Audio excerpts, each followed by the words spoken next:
আগামী 2026-এর এপ্রিলে জাতীয় নির্বাচন হবে না। সংগ্রামী বন্ধুগণ,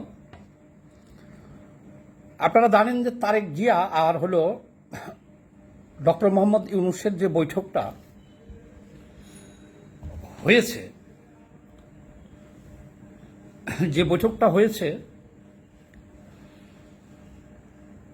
সেইখানে বৈঠকের পরে যৌথ বিবৃতিও দিয়েছে সরকারের মুখপাত্র এবং বিএনপি। তারা একমত হয়েছে যে নির্বাচনটা রোজার আগে, মানে ডক্টর মোহাম্মদ ইউনূসের ইন্টারিম গভর্নমেন্ট আগে ঘোষণা দিয়েছিল যে এপ্রিল নির্বাচন করবে। তো এটা নিয়ে সারা দেশে অনেক প্রতিক্রিয়া দেখা গিয়েছে এবং মূল প্রতিক্রিয়াটা দিছিল হলো বিএনপি, যে তারা এটা মানে না। তারা রোজার এই কোরবানি ঈদের পরে ডিসেম্বরে নির্বাচনের জন্য তারা আন্দোলন শুরু করবে। এই পরিপ্রেক্ষিতে ডক্টর মোহাম্মদ ইউনূস প্রায় 20 কোটি টাকা খরচ করে লন্ডন গেছিলেন, ব্রিটেন, ওনার ব্যক্তিগত একটা পুরস্কার আনতে, সেটা নিচ্ছেন। আর রাষ্ট্রীয় কোষাগার থেকে 20 কোটি টাকা খরচ করছেন। তারপরও আমরা জাতি হিসেবে সবাই ধরে নিয়েছিলাম যে অন্তত একটা ফাইসালা তো হয়েছে। সেখানে তারেক জিয়ার সাথে একটা বৈঠকে নির্বাচনটা এপ্রিল থেকে আগেই নিয়ে আসা হয়েছে ফেব্রুয়ারিতে, কিন্তু ফেব্রুয়ারিতে নির্বাচন হচ্ছে না। কেন হচ্ছে না? আজকে জামায়াতে ইসলামী আনুষ্ঠানিকভাবে তারা শুরে মজলিসের বৈঠক করে জানাইছে যে এটা তারা মানে না। কেন? যে তারেক জিয়াই একমাত্র নেতা না বাংলাদেশে, আর বিএনপি একমাত্র দল না যে আপনারা লন্ডনে বসে শুধুমাত্র তারেক জিয়ার সাথে আলোচনা করে ফেব্রুয়ারিতে নির্বাচন ঘোষণা দিলেন। এটা জামায়াতে ইসলাম মানে না। এর কিছুক্ষণ পরে দেখলাম চরমনাইয়ের পীর উনিও একই মতামত দিচ্ছেন যে এই নির্বাচনের ডেট হইতে হবে সকল দল বৈশা দেশে আলাপ আলোচনার মাধ্যমে। এই ডেট তারা মানে না। আর এনসিপি তো আরো অ্যাডভান্স, তারা একই সুরে সুর মিলিয়ে বলতেছে যে বিএনপি হলে একটা দল, এনসিপিও একটা দল, তাহলে শুধুমাত্র বিএনপির সাথে আলোচনা করে কোনো নির্বাচন বাংলাদেশে হবে না। তাহলে এবার কি বুঝলেন? তাহলে আমরা এটাই বুঝলাম যে ফেব্রুয়ারিতে নির্বাচন হবে না, কারণ এখন থেকেই তো তারা কেউ মানে নাই। তাহলে মানতে গেলে কি করতে হবে? আবার সব রাজনৈতিক দল বসে দেশে আলাপ আলোচনা করে নির্বাচনের ডেট ঠিক করতে হবে। দেশে বসে আলাপ আলোচনা তো অনেকবার হয়েছে, কিন্তু সমাধান তো হয় নাই। এখন ইন্টারিম গভর্নমেন্টের একটা বাধ্যবাধকতা আছে। তাদের উচিত হবে তারা কোনো দল সাথে আলোচনা না করে তাদের মতো করে তারা নির্বাচন যত দ্রুত সম্ভব ডিসেম্বরের মধ্যে নির্বাচন দিয়ে দেওয়া। কারণ জামায়াতে দেশে নির্বাচন হইতে দিবে না, জামায়াত নির্বাচন চায় না, এনসিপি নির্বাচন চায় না, এদেশে নির্বাচন হইতে দিবে না। চরমনায়ও একই সুর। আরো কিছু দল আছে তারা নির্বাচন চায় না। কেন নির্বাচন চায় না? নির্বাচন হইলে এনসিপির কারো জামানত থাকবে না, সব জামানত বাজেয়াপ্ত হয়ে যাবে, এটা তারা জানে। তাহলে যতদিন নির্বাচন আটকে রাখা যায় ততদিনই তো তাদের মূল্যায়ন, ততদিনই তারা পাওয়ার খাটিয়ে পারতেছে সবখানে, সচিবালয় থেকে, ডিসি অফিস থেকে, ইউনো অফিস থেকে, ইউনিয়ন লেভেল পর্যন্ত সবখানে তারা নিয়োগ বাণিজ্য, বদলি বাণিজ্য, ব্যবসা বাণিজ্য, তারপরে ব্যবসায়ীদের কাছ থেকে বিভিন্নভাবে তারা আয় উপার্জন করতেছে। কারণ এই এনসিপি, কিন্তু তারা জানে নির্বাচন হয়ে গেলে তাদের কারো জামানত থাকবে না, বাজেয়াপ্ত হয়ে যাবে।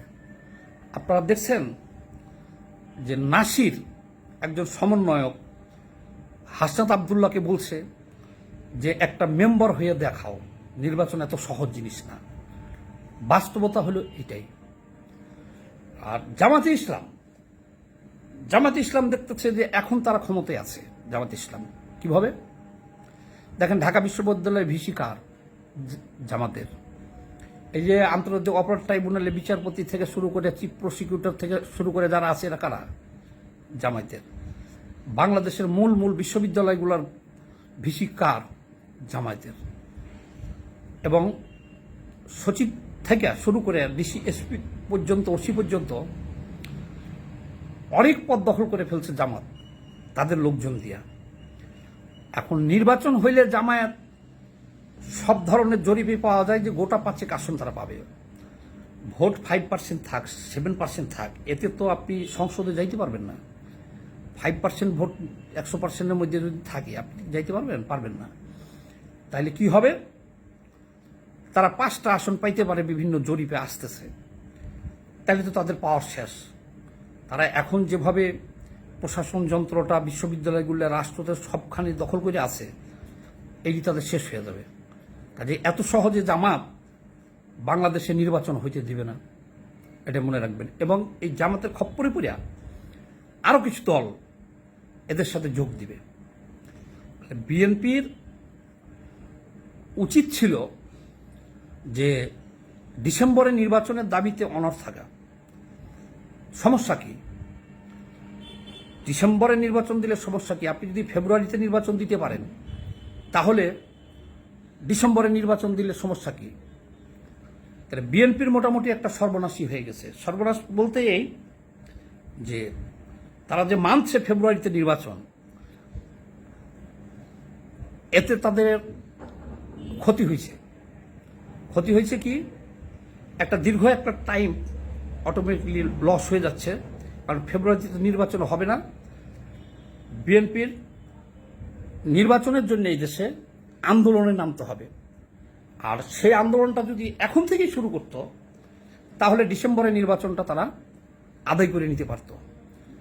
কিন্তু এই বৈঠকের কারণে একটা বড় ধরনের আন্তর্জাতিক ফান্দের মধ্যে পা দিছে তারেক জিয়া। মাফিয়াদের পাতানো ফাঁদ যেটা আন্তর্জাতিক, সেই ফাঁদের মধ্যে পা দিছে ডক্টর ইউনূস।